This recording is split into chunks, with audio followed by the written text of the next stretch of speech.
What does Keith Thurman think about Errol Spence versus Terrence Crawford? We'll find out in this video. Fight World, it's your boy Ego, and I'm back with some more boxing. Now, there's an interview with Fight Hype, and Keith Thurman was talking and previewing the fight Spence Crawford, much anticipated. He says, quote, "We want to see what they bring to the table, and Crawford is just one of those special individuals, one of those special kind of fighters where he dominated the 140-pound division. He's been holding his own at 147 pounds. Although it took him a while to get some great names under his belt, he did fight Shawn Porter on the back end of Shawn Porter's career, but Thurman fought Shawn Porter and didn't stop him. Spence fought Thurman and didn't stop him. Terrence Crawford stopped Shawn Porter. You get some cool points on the side, and you get a 5-star rating. What else? Crawford's a light guy. He brings speed. He brings agility, something that I believe Spence has never seen. I always said Spence has not seen an athletic boxer like Crawford or Keith Thurman, period." And I already have some things to say, but I want to get through these quotes and I'll save my thoughts for the end. It's not, can he beat these guys? He's never seen them. So once again, the boy's athletic. Crawford, he's a switch hitter, lefty, righty, and he can do what he wants, when he wants. I grew up with Crawford. We were at the same national tournaments, and I know him and Spence are both elite amateur pedigree, but when you're stacking the chips, Spence has that elite amateur pedigree, solid fundamental boxer, very fundamentally sound, and sometimes that's all it takes to win. Sometimes it ain't gonna be so flashy, and that's the debate here. Can a solid fighter like Spence, who, when you talk about him, there's not a lot to be said. He was an Olympian, he dominated the welterweight division, he has a great defense, a fantastic jab, and he can work well to the body. But when you stack these attributes, they can only reach so high. Now, Ego thoughts. I mean, I pretty much disagree with everything that Keith Thurman is saying. Keith Thurman normally, I think he's pretty on point and articulate. You even see Team Crawford's team, they're on Twitter saying like, oh, Keith Thurman, he's doing his thing because he's saying things that are pro Crawford, and it kind of sounds like he was siding with Crawford here.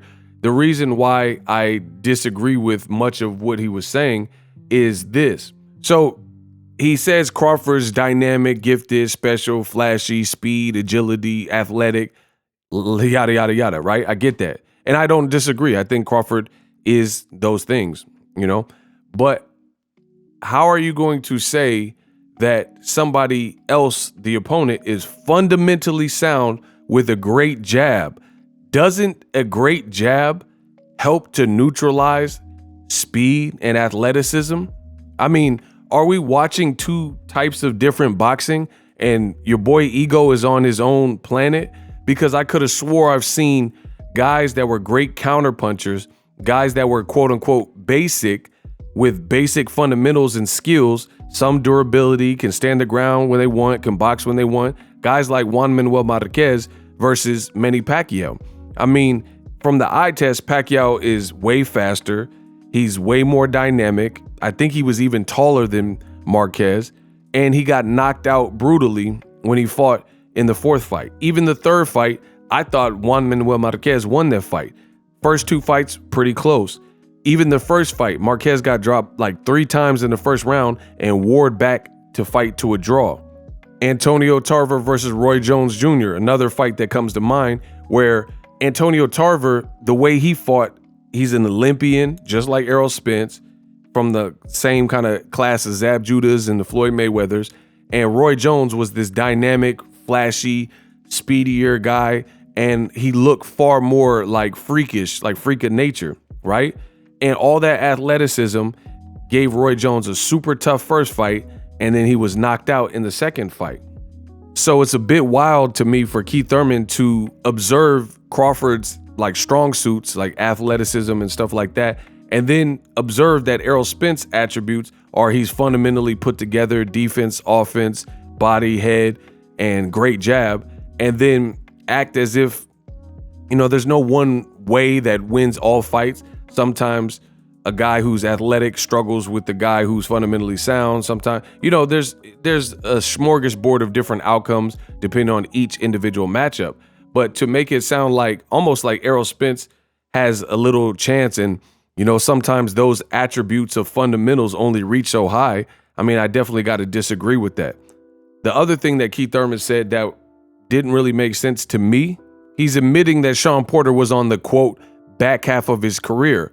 That, first of all, that's not even the back half of his career. That was literally the last fight of his career. And he's now 100% retired and a full-time podcaster and does commentary. So I don't even know if you can refer to it as, quote, back half of your career. Like, you could say like the back half of Ray Allen's career, he was with the Miami Heat or something like that. But you can't really say the back half of Shawn Porter's career when literally they threw in the towel and he retired never to fight again. That's not a back half. That's literally the final chapter. But moving on from that, he's saying he's giving him credit. Keith Thurman didn't stop him. Ugas didn't stop Shawn Porter. And then, you know, he says Errol didn't stop Shawn Porter. But again, this was the final fight of his career. He said he was retiring no matter what. And he had already had thoughts of this and had arthritis on his hip. Recently on his podcast, Shawn Porter literally just told you, was I the same guy that fought Errol, that fought Crawford? No. So yeah, Crawford did what the other previous guys didn't do, which is stop him. But I keep saying this, everything in boxing requires context. Carlos Baldomir fought against Canelo when he was very young. Are we going to give Canelo more credit for brutally knocking out Baldomir as opposed to Zab Judah losing to Baldomir, or Floyd Mayweather fighting a much younger Baldomir and Floyd Mayweather beating him? Like, no, because you need context. You need to know that Zab and Floyd are part of the Baldomir's era. They're like closer in age, and they fought that guy during his reign, like when he was actually ranked and formidable and things like that. Canelo was a guy they were building up out of Mexico, so they were giving him developmental fights. That's why he was getting guys like Kermit Cintron. Like if you watch Sergio Montavia Martinez out of Argentina and Kermit Cintron, that was a war. That was a good fight. But Canelo made it look pretty easy and got the stoppage, but Cintron was at a way different point of his career. So can I really compare it to the Sergio Martinez performance? Absolutely not. So for me, it sounds like Keith Thurman is like maybe even mad because Errol Spence has publicly taken shots and said, you'll never get the fight. I'd rather move up than to fight you and stuff like that, because he said tables turn. So maybe Keith Thurman is being biased for that reason, because I also remember I have interviews with Keith Thurman and he was saying Terrence Crawford, when he got to welterweight and had a couple fights, he kept saying Crawford ain't fought nobody.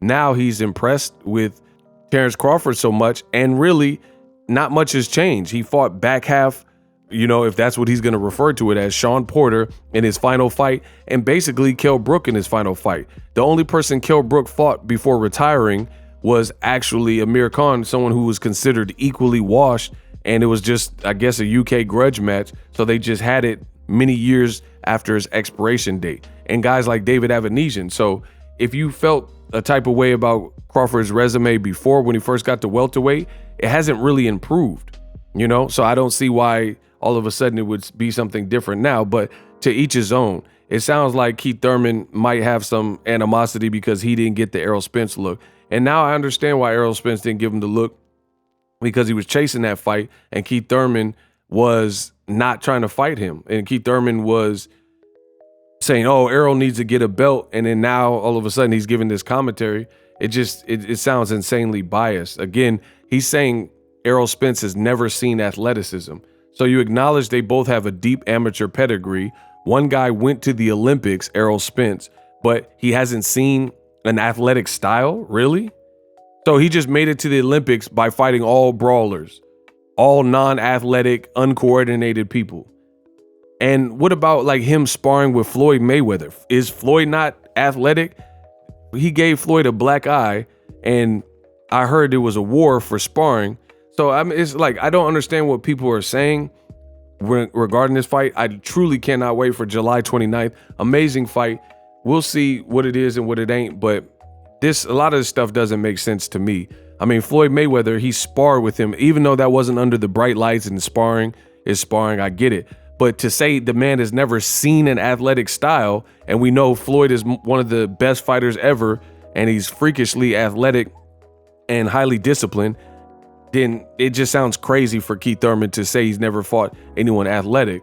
I also feel guys that come out of the Cuban school, like your Dennis Ugas, have an athletic style, very athletic style.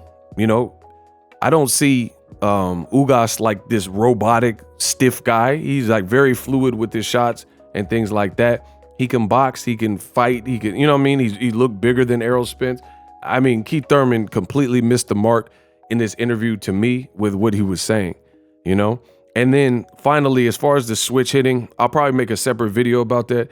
If you're getting bested in your dominant side, it's kind of later for all that switch hitting stuff. Meaning, like if Errol Spence hurts you and bruises your ribs or breaks your ribs, I mean, how likely are you going to be to keep flipping stances and stuff trying to come up with something? Or if you're completely gassed and out of air and deflated, like if someone deflates your tire because they're a brute force puncher, boxer puncher, and they got their fundamentals, like pretty much this.